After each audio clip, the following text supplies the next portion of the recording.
Hello, everyone. You're in the office with Joseph Skoda today. Not just in the office with Joseph Skoda, but you're in the office with Jeey Nash.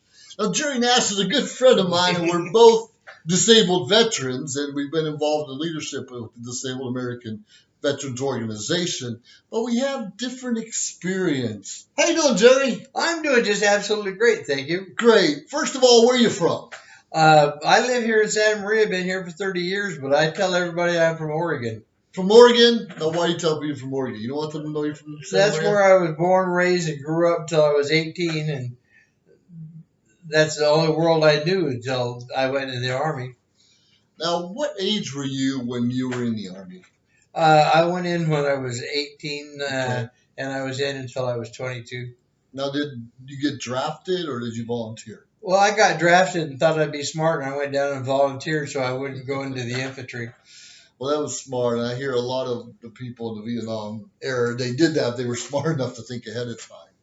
It'd be kind of hard being told where to go, what we're doing. But do you think, not just your own view, do you think it was the Vietnam that we should have been there? I never have formed an opinion on that, to tell you the truth. Okay. I know what we did and where we were at, and I was following orders like you're supposed to do, and that's what I did.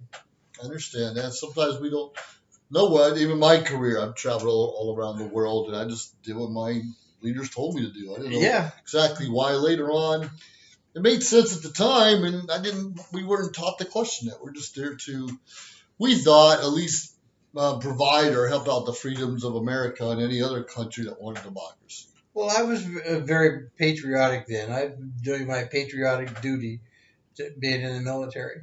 Sure. So when you got out of the military 4 years later, when you were 22, were there any issues coming back, I think, to California, correct? Well, I moved back to Oregon. Oregon? Yeah. I moved back to Oregon. Well, I would too if I had no choice. I got divorced while I was in Vietnam, and so when I got back, I was single, and I played and partied and did lots of drugs. Okay. Did a lot of your friends were doing the same kind of thing? All my friends did. All your friends? Just military friends or everyone in general? No, I don't think any of them were military. Really? Yeah, they were all people that I knew through my roommates, and I lived in a house where there were 3 roommates lived there, and all of us had our own groups of friends, and we intermingled. And, okay. And that drew up a whole lot of people. Well, that's one way. So you're just trying to fit in. Yeah, with the rest of society. Was it hard for you? I think you told me earlier that you were able to find a work right away. I think a job you had before. Yeah, I found a job a week after I got back from Vietnam. Wow. Do you know any veterans that maybe had problems finding work? No, the veterans that I knew, you could find jobs if you wanted one. Wow. That's good. No, that's awesome. So was the VA there to help you when you got out or transitioned? I didn't have any contact with the VA for 2 or 3 years, and then I filed a complaint on my hearing, and they told me I had to go to Portland, which was 110 miles away, and I didn't have a car, no money, no way to get there. And my mother wouldn't give me the money to get there, and they told me if I didn't make the appointment, I could never follow up on the claim. So I didn't make it, and I figured I was done, so I didn't have anything to do with the VA for another 20 years. Wow. And I've heard that a lot talking to people. They were denied before whatever reason and just thought that was it. I can't file no more. I either missed the deadline or things weren't as bad as I thought, and they forgot about me. Yeah. Yeah, as far as I was concerned, I was told to go away, and so I did. Wow. So, but eventually you were able to get help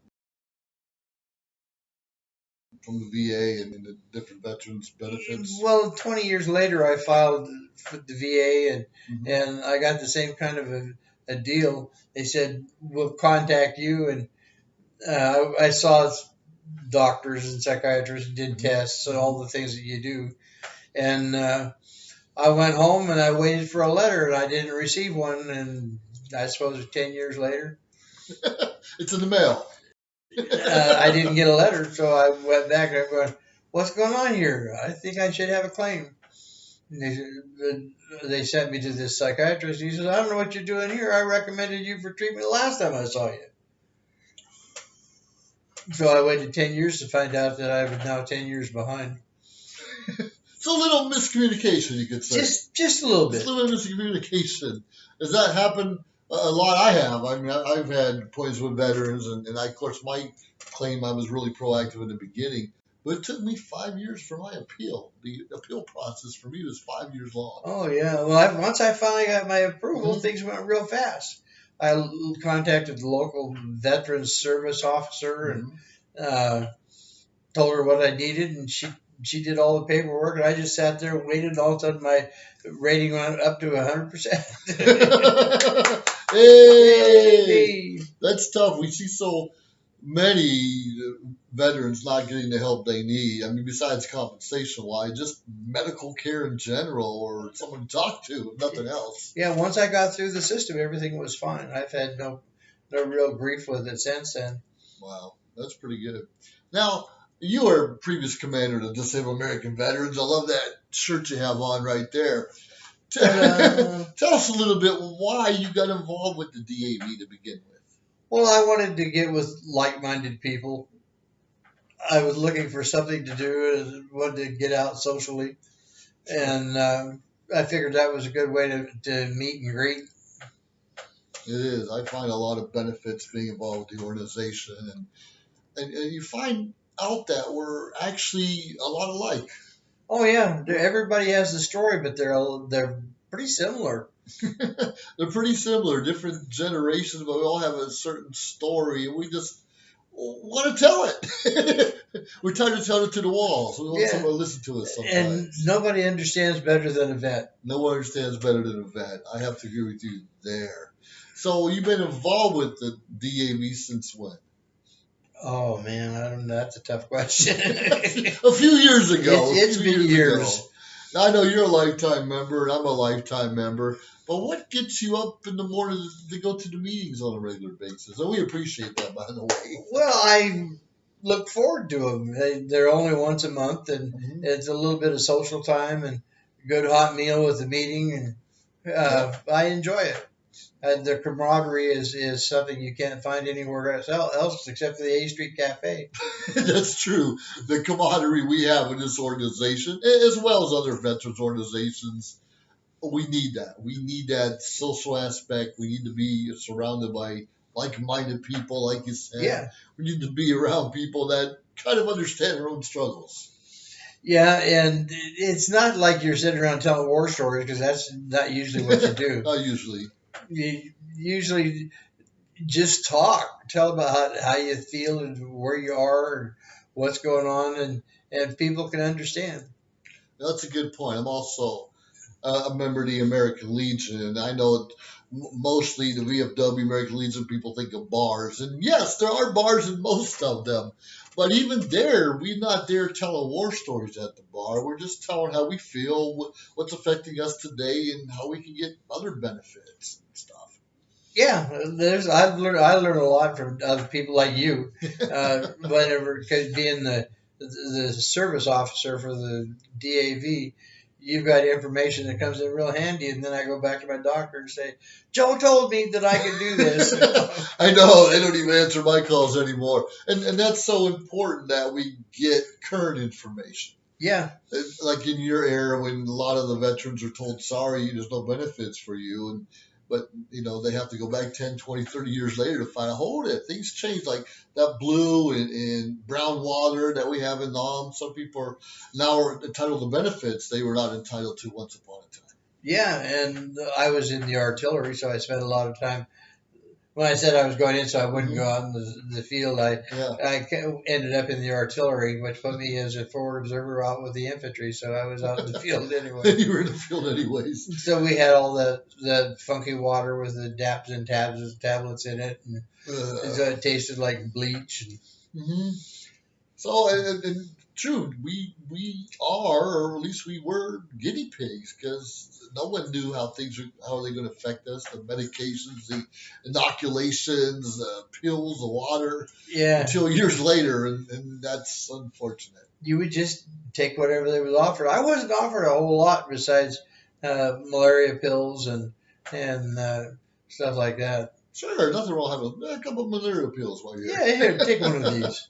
Hey, now, really quick, I know we have a short time, and you and I have done our service, and we're still serving part of the Disabled American Veterans in other ways. Someone come out of high school. Now, I understand the military is not for everyone. Do you recommend that as a career choice? I think it was probably the best thing I ever did. I was kind of struggling for where to go, and I didn't have the financial resources at the time to go to college, and I was a goof off at school, so I didn't have the grades to get into school. And going into the military, I got the constructive organization and all of that good stuff, and I learned military way of doing things, which is very organized and neat, and you learn to be timely, and yes. You learn a lot. You learn how to take orders and how to give them. Right, a lot of leadership. It's not necessarily just getting beaten up and carrying a weapon. Not everyone carried weapons, but the leadership aspect. Yeah.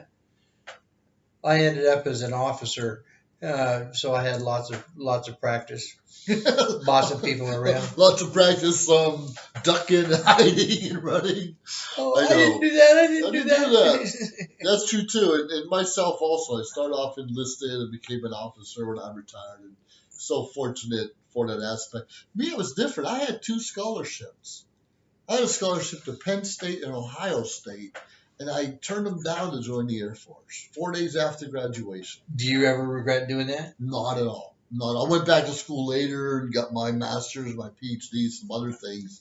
I don't regret that. But every now and then, I have some friends that didn't join the military. You were a little better financially off than I was. So I still don't regret it. Wish I made some different choices during my career, though. Well, I wish now that I'd stayed in. I only served 4 years. Mm-hmm. But after Vietnam, all I wanted to do was get out. Sure.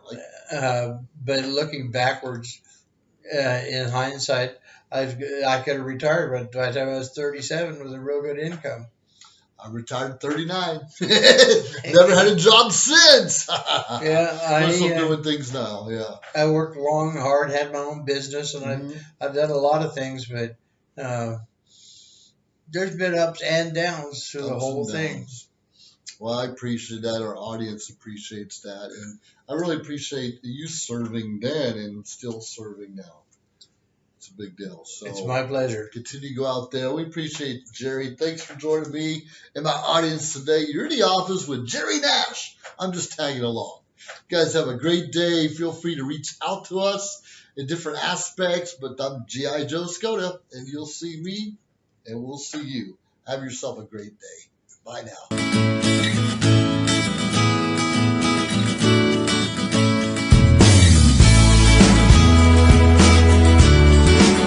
John is an employee at one of the most famous firms in the city of New York, so his job is very hectic, and he realized that it is necessary for him to go and finally take a vacation. But he went on a vacation without planning out the details, and wasn't able to truly enjoy where he went because he had to think about so many things that he didn't plan for. Instead of enjoying his time away from work, he came back with more stress that he was not able to take full advantage of his vacation. But this year, a coworker suggested him to try World Ventures this time to make his vacationing more enjoyable and less stressful. They do not require you to plan anything outside of your transportation, which is also available at discounted rates. Your stay, your transport, and many meals are planned by the club. John liked the idea very much. He tries World Ventures, and his experience with the club was amazing, as he made many friends there with whom he had a great time. John recommends that everyone should try this club, as they are the best in business. See how the VIP-vacation-club.com can give you the right experience without all the hassle. Enjoy the VIP experience that only World Ventures provides.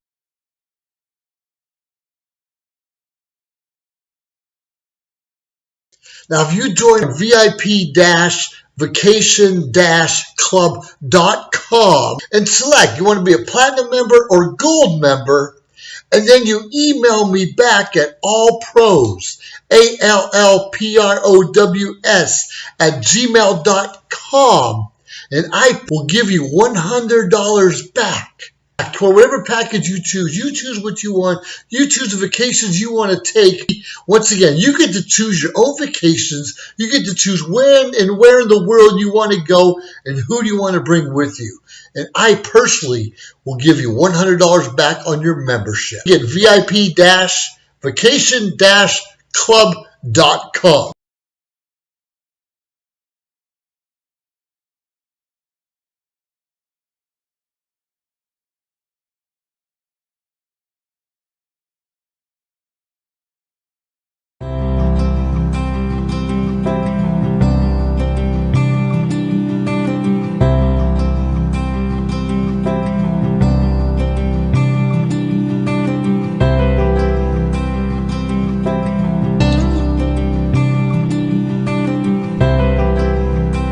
My name is JC, and I'm a devout follower of Jesus Christ. My name is Dolores, and I'm an ordained chaplain. We are here to inspire you with the good news. Every Monday at 5 o'clock p.m. on socialmediashows.com. Good news is about inspiring you through Jesus Christ. Join us and let us bring the world to you.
Social media shows is about branding, opportunity, and outreach. We are an entertainment company that empowers others by promoting and supporting our community and everyone who reaches our content. Here on social media shows, here we're a family. We are family. We are family. I got all my sisters with me. We are family. Get up, everybody, sing. We are family. We are family. We are family. We are family. We are family. We are family, and we want you to be part of our social media shows family.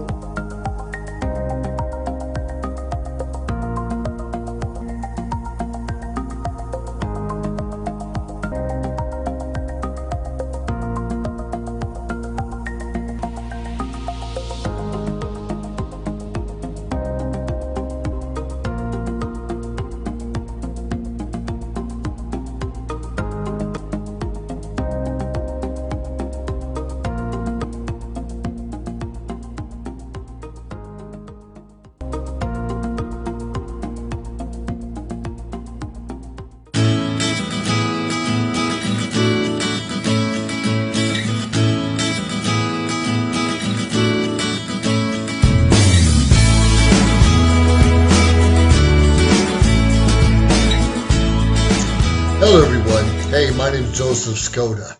Some people call me G.I. Joe Skoda, and I kind of like it. It sticks. Even though I'm Air Force, I still believe in being all that you can be. I strongly believe that we should all be all that we can be regardless. Now, I have a kind of a unique story, and probably not too unique. It probably pertains to a lot of you.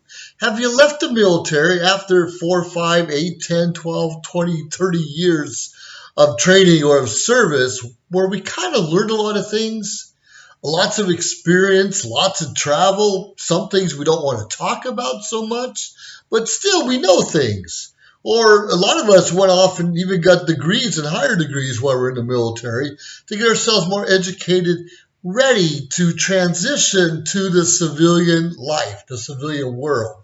And we're all told, go to school, get the education, get the experience, and who wouldn't want to hire you? Well, in my case, the only people willing to hire me was a government job on a base somewhere. Hey, that's great, but why would I leave the military and get a job back on the military base? Now, I understand it's a good way to get, a lot of people go and get their second retirement that way, and I understand I didn't choose that path. I chose to get a job in the private sector outside the military and even outside of government work. And I could not find work. Most places I went to, I was either overqualified or in some cases, I remember a manager asking me or telling me, he says, I cannot hire you because 6 months from now, you'll have my job. He told me this straight out bluntly. Now, I left the military with a master's degree in business. Yeah, it's almost like a fine arts degree. What good are they? There's only a few openings wherever you go. I loved it. I got the business major, and I did get hired for a short time at this one company. We're building turbo expanders. So I had a master's degree in business, aeronautical degree, bachelor's, a lot of experience in maintenance and so many other areas, and they hired me to do it. But they had to create a position for me at my educational level that did not quite exist yet. So what did they do? They put me on the ground floor, turning wrenches, bending over, lifting up heavy objects, driving forklifts, all these things I really haven't done in 20 years. So I had the job. It was great. In fact, I was making more money than my supervisor at that job. He was kind of pissed off when he found out about it. And within, 2 or 3 months, I lost that job. Not really sure why, but I do know I did not have the passion to turn wrenches, bend over, lift heavy objects, or drive a forklift again in my 40s. Some people love it, but that wasn't me because that was early on in my career. Sure, I knew how to do a lot of maintenance and driving trucks and stuff, but I transitioned more into management. Transition more into business, transition more into, human resources, something like that. But I was hired to do a job underneath what I was willing or wanting to do. Maybe that can relate to some of you. I took the job because the money was good. The minimum 50-hour work week or 10 hours, of course, was time and a half, and that was really good money. But it didn't fit me. I didn't have the passion. The same in me when I went into real estate. I was a realtor for, I believe, 10 years. Sold a couple houses, helped others find a couple houses, but I didn't quite have the passion. So I'm always being told, you go here, you do that, you discover this, you go back to school, and then I get stuck doing things I don't want to do. Maybe you can relate. I don't know. I developed this Facebook group to try and help out veterans transition back to the civilian world, civilian life. Now, you might get that great government job with or without a degree, and who knows, you might start your own business and make $1 million your first year. Most of us are not that fortunate. If you're having trouble trying to find a niche for a business, maybe help with a claim because you're a veteran or just a purpose in life once again, come join our group. Maybe we can share some ideas, and you might be surprised with some of the things I'm doing right now that's made a difference in my life. So, the Veterans Transitional, Military Veteran Transitional group, it's out there. Just look for the links and come share with me because I have groups, I have pages, I have websites, I have blogs. I found my passion, and it wasn't working for someone else. It wasn't going back to a government job. It wasn't waking up when someone else told me I need to wake up. Now, don't get me wrong, I'm so proud to have served the United States Air Force in our country for over 21 years. So proud, and I would do it again. Obviously, there's some things I would have done differently, like the rest of us, and maybe I would have focused, maybe not so much towards school, or maybe in a certain career path, but I would have focused and changed my mindset just a little bit different. And my lifestyle and my purpose and what I'm doing today would be exponentially bigger. Come check me out. We'll talk a little bit and see how if I have something I can help you out with, or maybe you have something that can help me out with. But regardless, we can share with other veterans going through a similar situation, similar transition that you and I are doing. You have yourself a great day. G.I. Joe Marketer, Joe Skoda here, and I look forward to working with you. Have fun. Bye.